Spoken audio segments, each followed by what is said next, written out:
I hope you can see the screen which I have shared.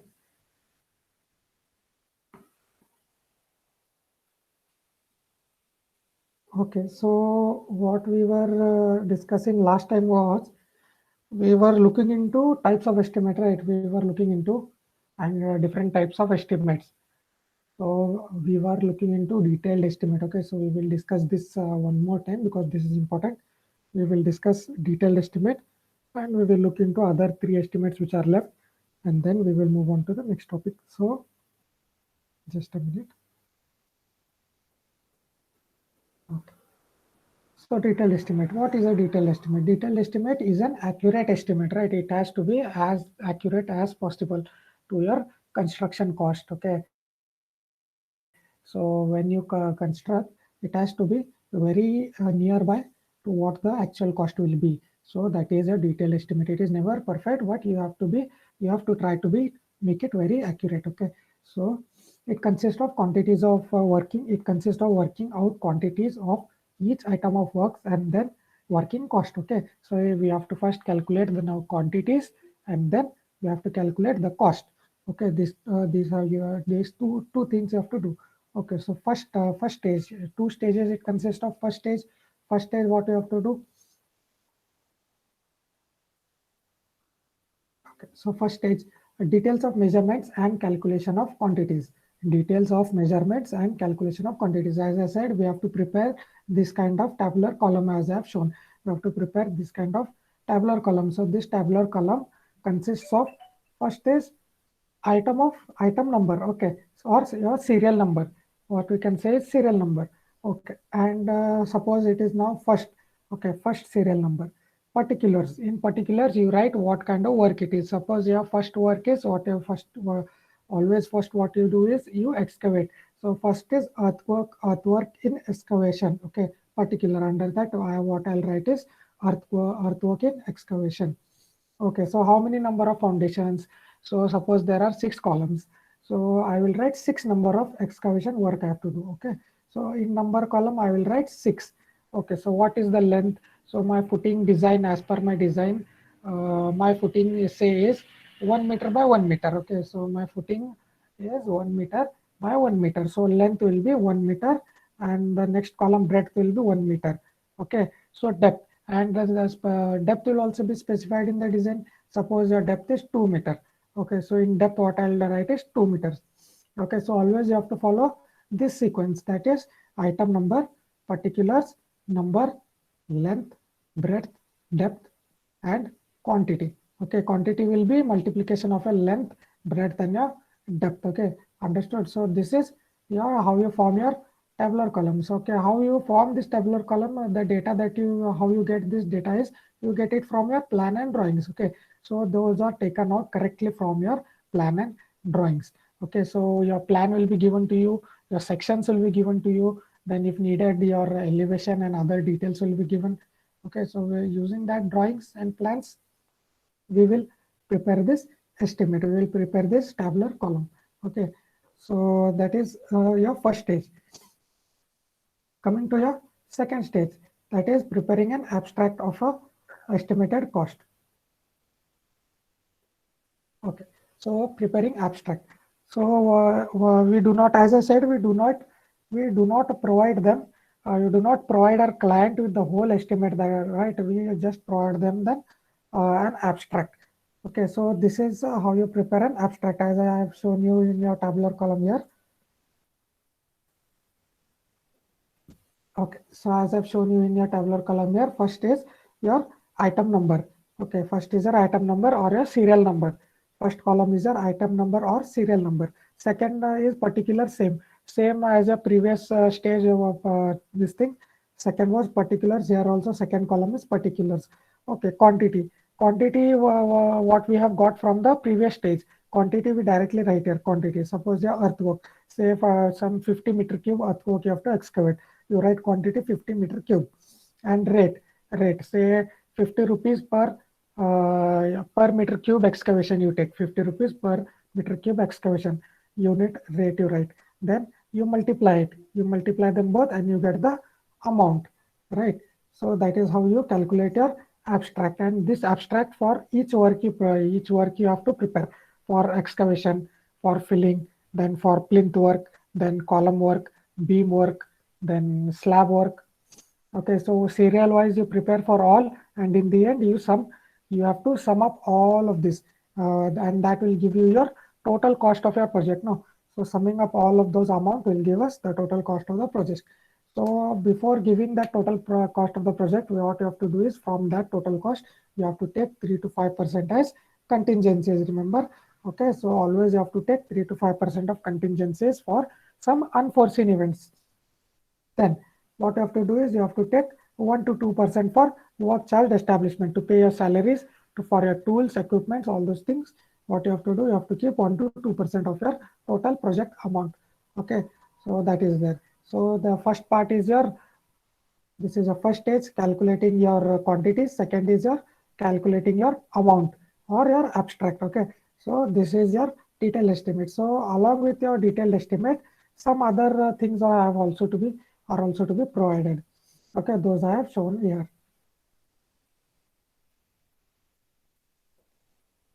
Okay, so along with your detailed estimate or your item rate estimate, what you call, you have to provide some other thing also. So they may be report, right? You have to prepare a report, a detailed report of your project that you have to accompany with your detailed estimate. Then specifications, as I said, specifications you have to mention. What is the kind of work? What is the workmanship? Right? What is the workmanship? Then what is your material properties? What are what are the proportions, right? Whether you are giving general specifications or whether you are giving detailed specification, you have to mention your specifications. Next, coming to other thing, you have to give drawings also, different drawings, elevations, plans, then bar bending schedules, all those things you have to give. Then you have to give a detailed plan, you have to give center line plan, then approval plans, many drawings you have based on your requirements, you have to include all those things. Then coming to next thing is design data and calculations, right? Whatever the engineer has taken data into account and what he has used, that they have to show, and all the calculations, right? All the calculations you have to show. So this I think some of you might do in your project work. Some who, all those who have taken up analysis and design of a building, of a residential or a commercial, any building, they have to do all these things. They have to provide all these things. Okay, so design data and calculations you have to provide. Then next thing, basis of rate adopted, right? You have to tell them from where you have adopted your rates. You have to show them that you have adopted the latest rates, you have adopted the local rates, and what is the basis of your rate adoption, where from where you have taken your rates. Okay, so that you have to include. So along with a detailed estimate, these few things you have to accompany. Okay, so it is prepared for technical sanctions. So detailed estimate, why it is prepared? It is prepared for technical sanctions. When you have to get technical sanctions, you have to prepare a detailed estimate and you have to provide it.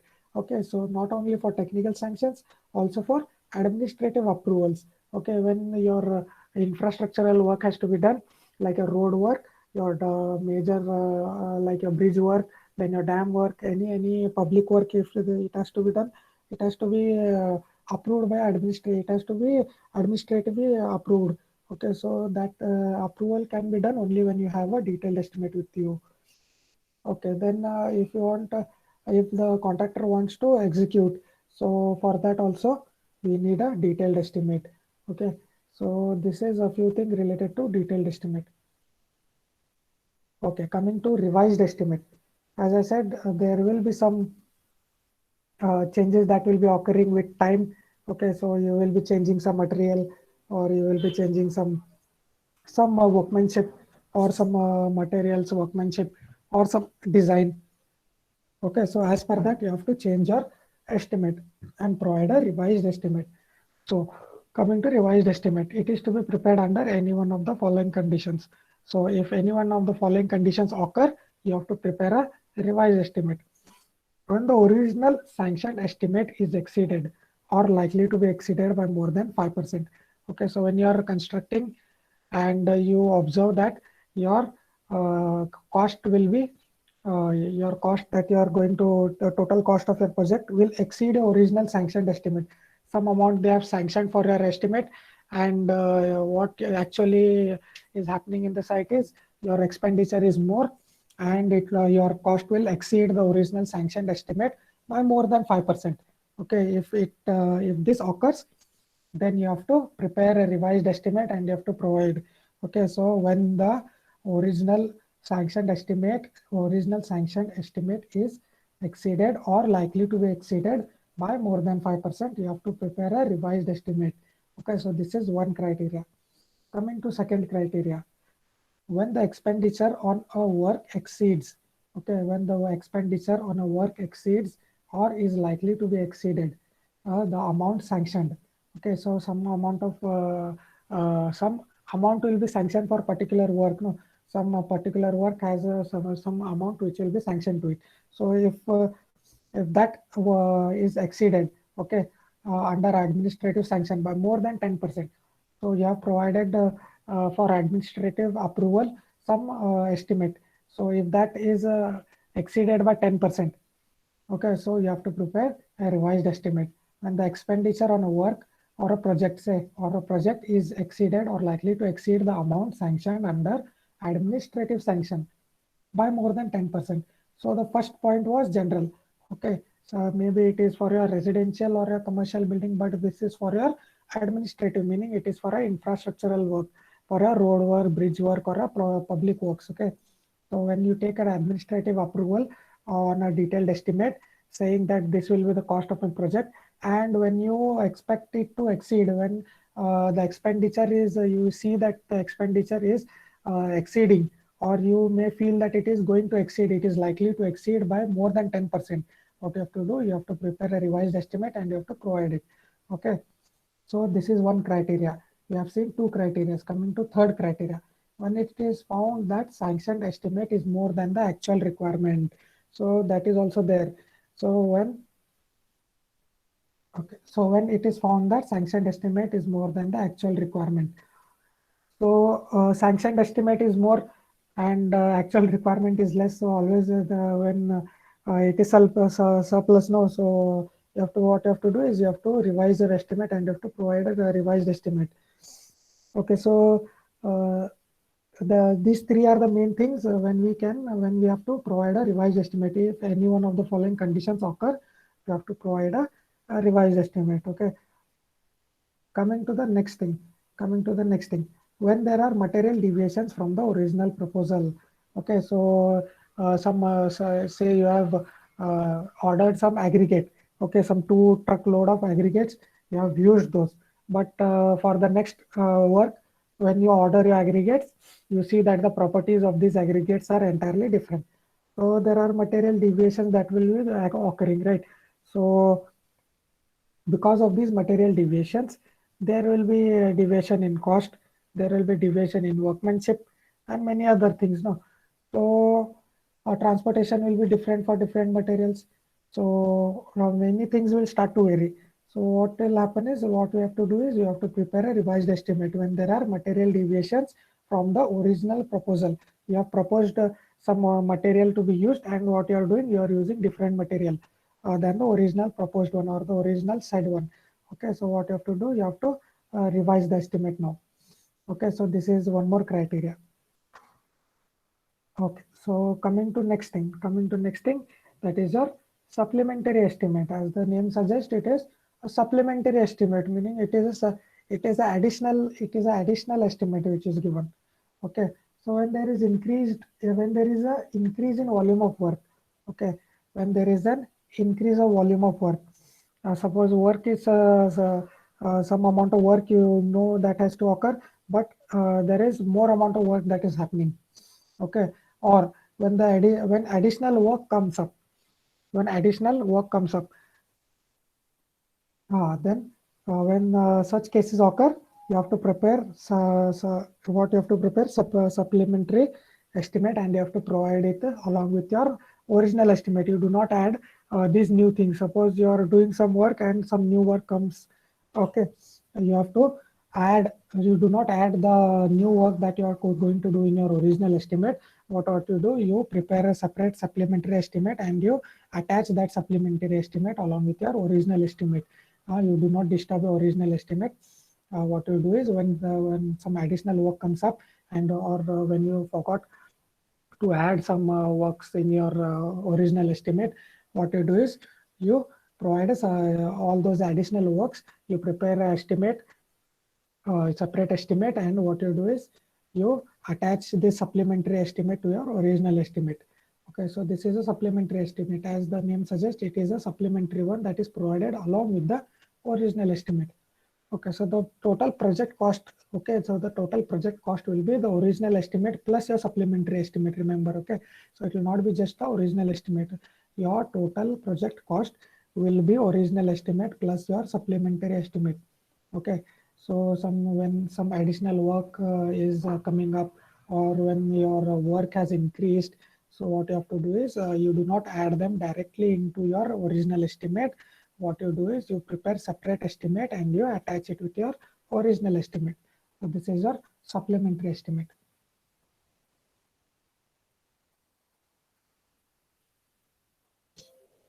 Okay, so last type of estimate, last type, this is the last type, do not worry, this is the last type of estimate, and this is very simple, annual repair and maintenance estimate, right? So whenever yearly what we do is we maintain a building, we repair, we maintain our structures, we have to maintain, we have to clean them, right? We have to clean, we have to maintain, only then they will survive for their design life, or else what will happen, they will start to deteriorate. So yearly we have to do some maintenance work, right? We have to do some repair work. We have to do some maintenance work. So where will that cost come from? How much will be that cost? What all the work have to be done? Okay, so all the details will be provided in this estimate. What is that estimate called as? Annual repair and maintenance estimate. Easy. So some few works that have to be done under this annual repair and maintenance estimate, I have listed down. Okay. So what all you do? First thing what you do is usually we do painting work, right? Annual repair and maintenance. What we do is first thing we do is paint work. So under paint work, what we do under paint work, we just do not paint directly. First, what we do whitewashing. What we do whitewashing first. Then we do color washing. Then we do distempering if required. Distempering if required, we have to do distempering.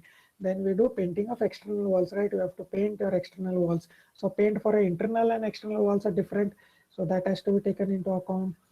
Then repainting of doors, windows, ventilators, all those things. Okay, yeah, there may be a painting of your furniture, polishing of your furniture also, painting of various other things. Okay, so painting, under painting work, all this sub work comes. Okay, so just a briefly I have mentioned what all the works come under painting work. Okay, so next thing, under annual maintenance, what you do is you do waterproofing, right? If there is some water leakage that is occurring from your roof or your walls because of heavy rains or cracks or any other defect in your concrete. So what we do is we do waterproofing. No, waterproofing we do from exterior always. So waterproofing your exterior, maybe a slab, right, or your walls, whichever or whatever is leaking. So we do waterproofing. Various methods are there for waterproofing. Okay, so we do waterproofing from your exterior side. Okay, so it may be also done for bathrooms, right, where your water is involved. Okay, so it may be done for bathrooms, toilets, under exteriors. Okay, if required. So third thing what we do under annual maintenance is we repair, relaying new type of flooring. If required, we do relaying new type of flooring, or what we do if we do not require relaying, if we do not require replacing of your flooring, what we do is we just polish the floor, right? Floor polishing is done. Floor polishing. Okay, so this is four things that I mentioned. Many other things are there. See, fifth thing, under annual maintenance, what we have to do is repair the plumbing and electrical fixtures always. So whenever there is leaking taps, we have to save water. So we do repair of a plumbing work, repair of plumbing and electrical fixtures. Some electrical fixtures have to be repaired, right? So that have to be that has to be done. So all these things have to be mentioned in your estimate. So, okay, so some other minor repair works if present, we have to also mention that in this annual maintenance estimate. Okay, so coming to road work, so all these 6 points, first 6 points are for your residential and commercial buildings. Seventh point, when it comes to road work, when you have to do annual maintenance, what you do in road work is what we do is patch repair work, right? You have seen many places we do patch repair work, so that work has to be done. Then repair of bridges and culverts. So bridges require frequent maintenance because it is an important structure, right? Bridges is an important structure, so bridges require frequent maintenance. It has to be cleaned, it has to be painted, right? The rust has to be removed. Maintenance, proper maintenance has to be taken of your bridges and your culverts. Not only bridges, culverts, many other things, many other infrastructural work, infrastructural structures. What you have to do, you have to maintain them properly because it is your public structure, right? Because it is a very important structure. So a few things that I have mentioned in your annual repair and maintenance, what it has to include. Okay, so we are done with types of estimate. Okay, so estimated cost is what we do under estimation. Okay, estimated cost. We have seen many types of estimate. Usually we go with a detailed estimate. Okay, so now you have one project, say one G+2 building, and you have given them some estimation. You have prepared a detailed estimate. You have provided them. You have provided a estimate. Okay, so and after say your 1 year, that project is done. Construction of your project of this complete project is done. Okay, so after that what you will have in your hand is a construction cost. All right, exact cost what they have incurred for this G+2 building. Estimated cost you have what that is your projected cost or a probable cost that you had given them, and in hand now you have your actual construction cost. Okay, so a good engineer is one when the estimated cost is equal to your construction cost, but that will never occur. So the difference between them should be, can now you can just unmute and you can answer. The difference between estimated cost and construction cost should be dash, should be what? You can answer, you can try to answer.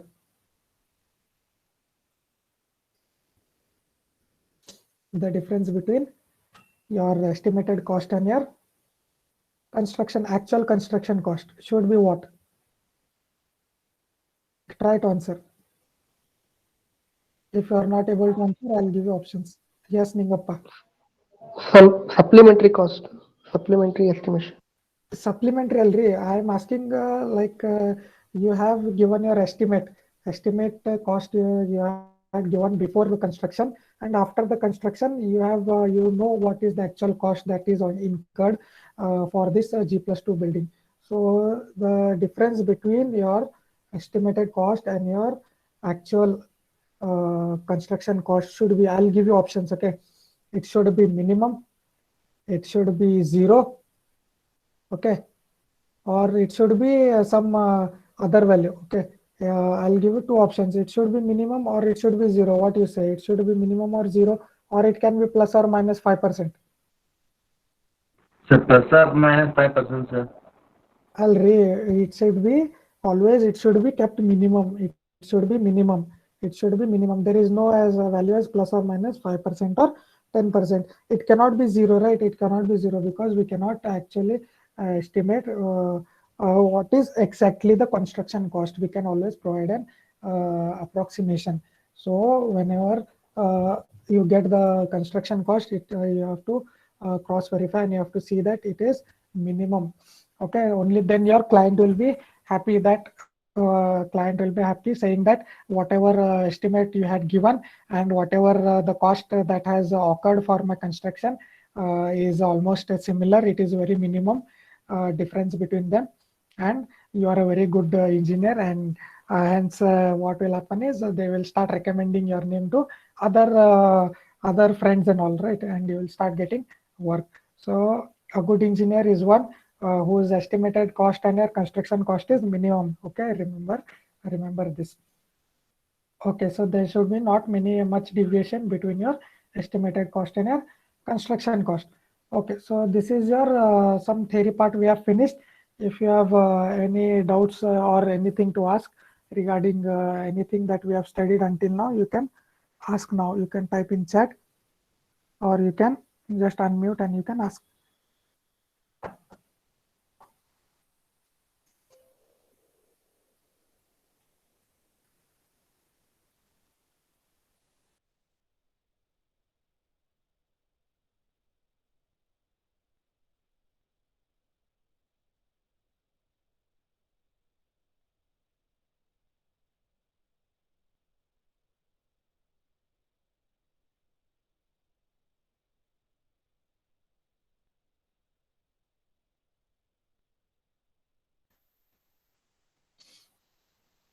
Okay, so should we continue with the next thing? Should we continue with the next thing? If you have no doubts.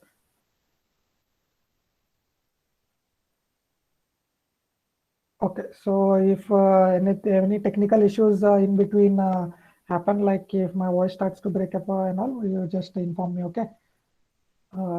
Next thing, okay. One thing with what we'll do is I'll just show you. I think module 1, okay. This I will just present so that you'll have an understanding what all we have covered until now.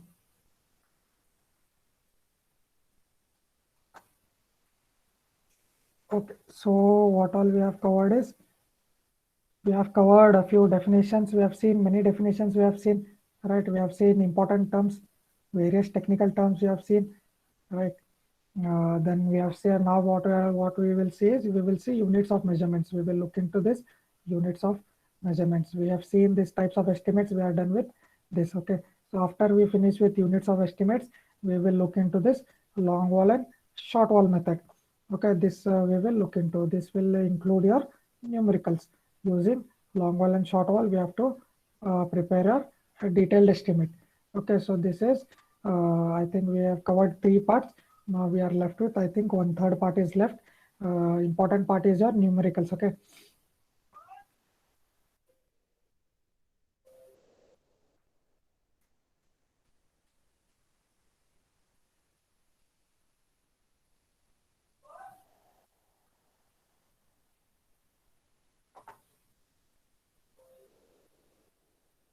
Okay. So I hope you can see this units of measurements which I have shared. Can you see the units of measurements theory that I have shared here? Yes. Okay. So units of measurements, we will look into what are the different units and how the various works are measured. Okay, so units of measurements are mainly categorized for their nature, shape, and size based on their nature. What kind of work it is, right? What kind of nature or what is the nature of the work? Okay, so based on that, what is the shape of the work? Whether it is 2D, whether it is 3D, or whether it is a simple shape or a complicated shape, right? Based on that, then there is a size, right? Based on size we differentiate. Okay. Okay, and then some principle of units of measurement normally consists of the following. We will look into them. Okay, come to your first point, A point. First point, A. Single unit work like door, window, trusses, etc. are expressed in numbers. Okay, so single units, so suppose like doors, windows, doors and windows. Look into doors and windows.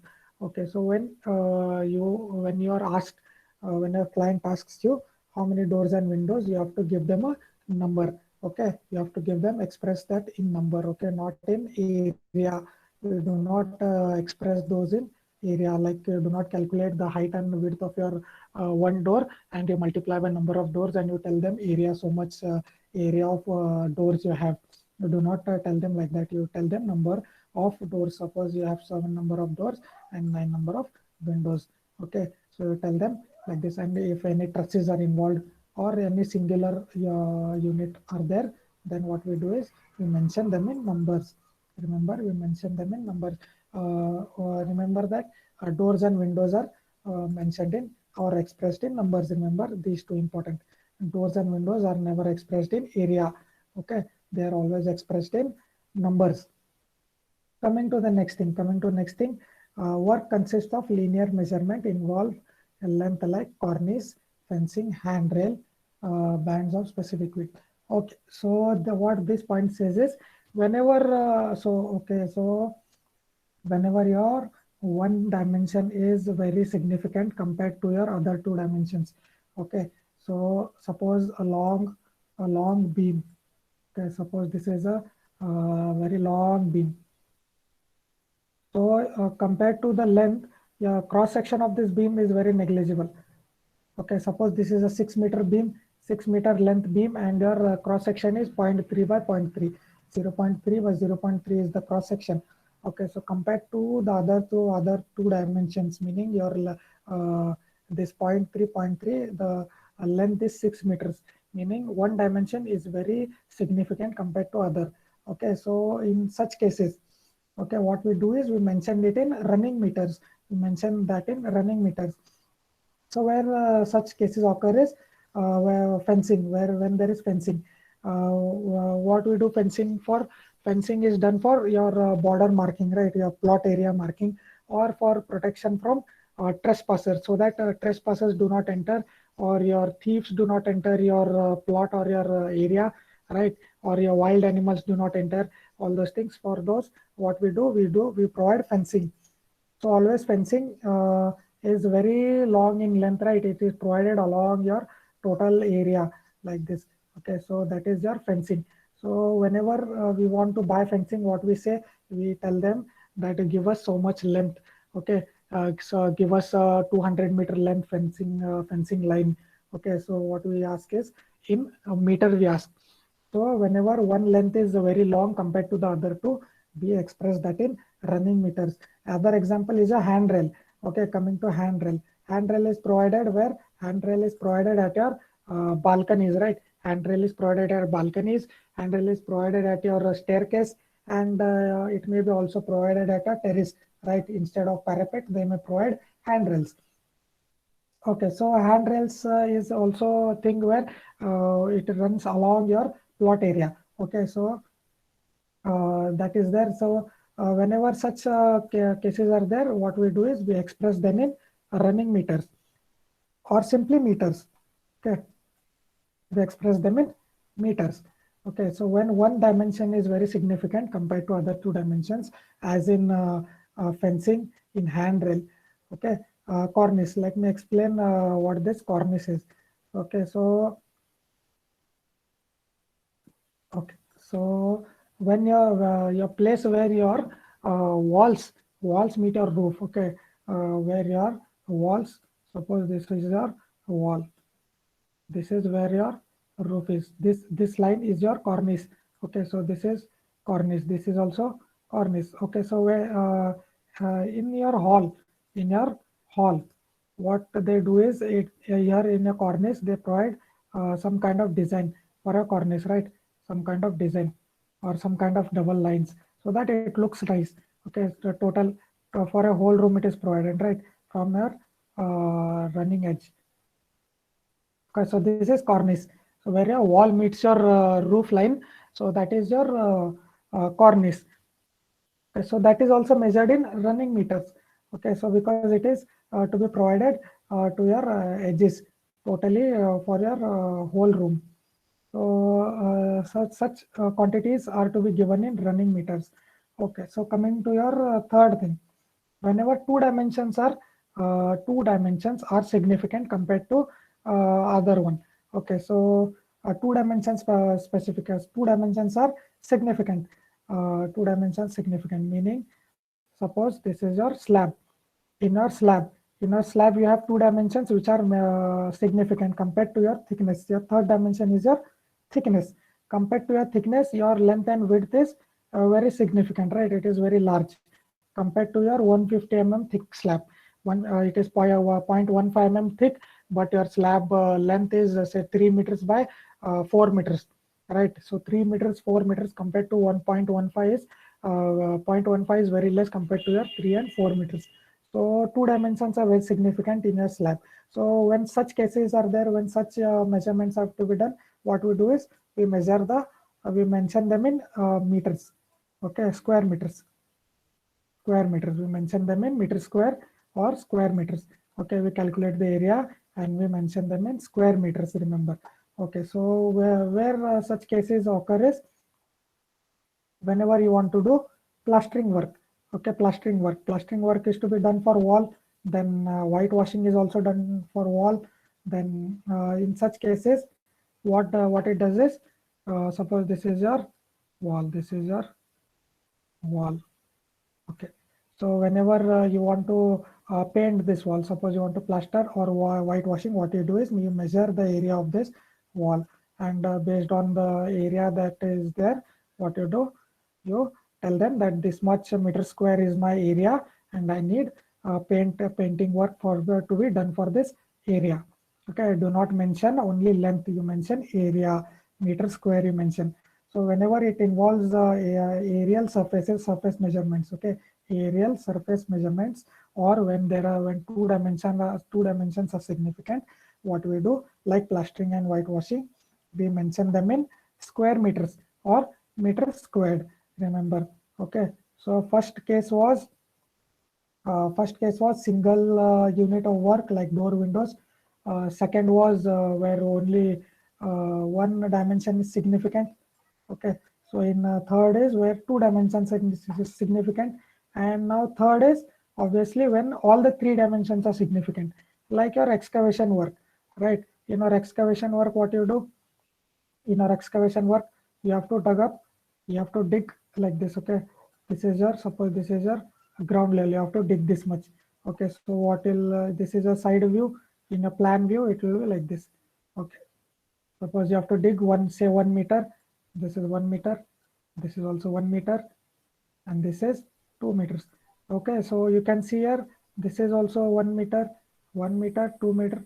All the three dimensions are very comparable to each other. So no dimension here is small compared to other dimensions. So all the dimensions here are significant. So what you have to do in such cases, you have to you have to take into account cubical contents. Okay, like earthwork. Whenever there is earthwork involved, or whenever there is cement concrete work involved, always remember, in any cement concrete work, in any RCC work, in any excavation or any earthwork, you have to mention those in cubic meters, not in square meters. You have to mention them in cubic meters. Also, whenever there is masonry work, or masonry work like stone masonry, especially stone masonry or brick masonry, you have to mention them in cubic meters, because your this thing, brick is also three-dimensional element. No, brick is also three-dimensional element. So what you have to, your work that is involved with your brick work, what you have to do is you have to mention in cubic meters. Also, your cement concrete work, always you have to mention in cubic meters. How much cubic meters of cement concrete work has to be done, you have to mention in cubic meters. Okay, so these are a few important things that you have to remember. Okay, so how your calculation of your work has to be done. But what will happen is, when you go on working with this, you will have an habit, and you will automatically take into account meter and square meters and cubic meters based on as per your experience. Okay, so in the starting, what you have to do, you have to remember these things, and as you go on practicing, it will become a habit. Okay, so when you come to problems, you will understand clearly.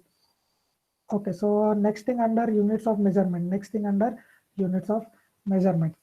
Okay, so very nicely they have mentioned that in a tabular column.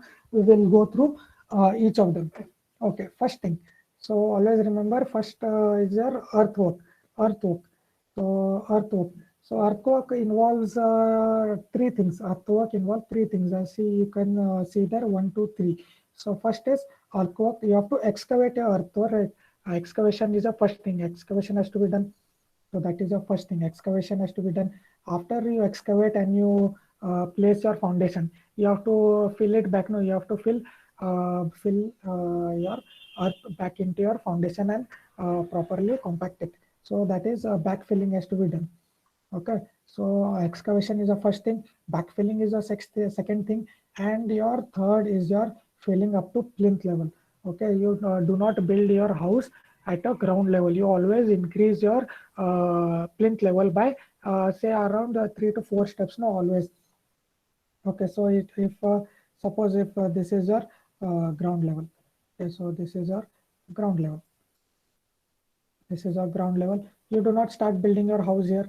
You do not start building your house like this at a ground level. What you do is you always increase 3 to 4 steps, and here you start building your house. This you keep your level of your house. Okay, so what you have to do, this much you have to fill now. This much you have to fill by earth. You have to fill soil. So this also involves, this also comes in your earthwork and plinth filling. So this is our plinth level. This is your plinth level. Let me just change the color. Okay. This is your plinth level. You do not keep a plinth level at your ground level, but you increase your plinth level by certain amount. Okay. So, and you have to fill this using soil. Okay. So this also involve, this also comes under your earthwork. This filling, what you have to do is coming under earthwork. Okay, so you have understood the three things. Okay, coming to measurement. As I said, earthwork is always measured in cubic meters. See, all the three are measured in cubic meters. Cubic meters. And unit of payment. Unit of payment is per cubic meter. So ignore this percentage sign. Ignore this percentage sign. It is per cubic meters. Okay. So whenever it is cubic meter, it will be per cubic meter. Remember. Coming to, if you want to just, if you want me to explain it mathematically, I will just draw. So okay, so this is cubic meters into your per cubic meter. What per?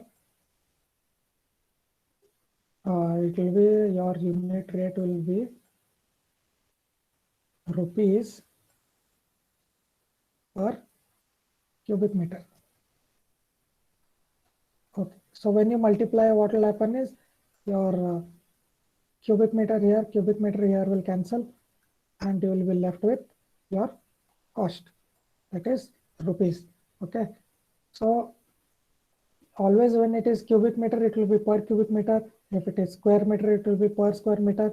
If it is meters, it will be per meter. Okay, so remember, very easy. They will be providing you with this units of payment. So do not worry, but it is very easy. Okay, so earthwork, as I said, is always measured in cubic meters. Okay, so and unit of payment will be per cubic meter. Second thing, concrete, very important. Second thing is concrete, very important. Concrete. So first thing, lime concrete in foundation.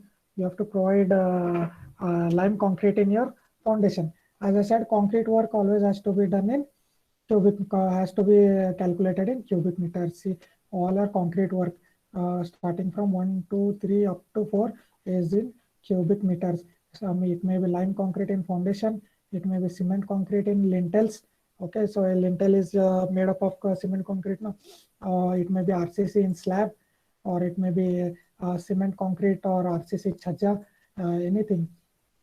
You know what is chhaja? Chhaja is or a sunshade. Chhaja or a sunshade. Okay, let me just draw what a chhaja is. So all these are measured in cubic meters. Okay, remember.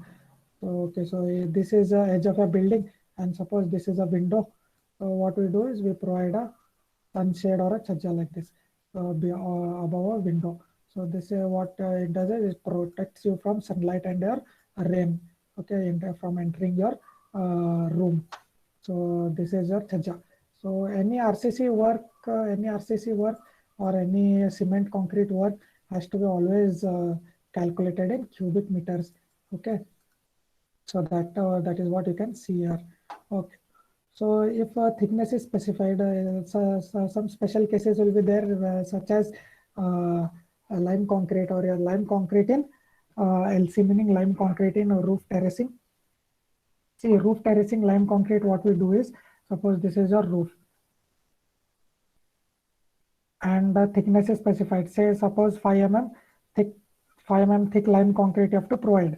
Okay, so what we do is we measure the area square meters of your roof, right? You measure square meters, and the thickness is specified 5 mm. So what we do is we mentioned it in square meters because thickness is specified 5 mm. We mention or we calculate it in square meters, and obviously we will multiply the rate as per square meters. Okay, so in such special cases where thickness is specified, we have to measure the concrete work in square meters. And the remaining all the other work, you can see it is in cubic meters. See, again, it is cubic meters. Whether it is cement concrete bed, or it is RCC sunshade or a chacha, as I said. So all those things should be in cubic meters. Okay, so why is this per meter? So this RCC sunshade, see what they have specified. They have specified width and height. Okay, let me just draw so that you will understand. It is just like a this thing like a slab or a retaining wall you have studied now, wherein width and your height will be specified. Okay, so your width. Okay, so this is your RCC sunshade or a chaja. Okay, so your width. This is your width and this is your height. Okay, so they will provide this. What we'll do is we will calculate it per meter. So this is per meter. This is one more meter. This is one more meter. So this is a continuously running chaja. Okay, so per meter, what we do is we calculate the rate. So this is per running meter. So this is also one special case wherein we calculate it like per running meter. But your quantity is given in cubic meters, but our rate is calculated per running meter because it is a running chaja. Okay, so we hardly come across such case, but you can always remember that such cases also occur wherein we give the rate as a per running meter. Okay. Okay, so should I just,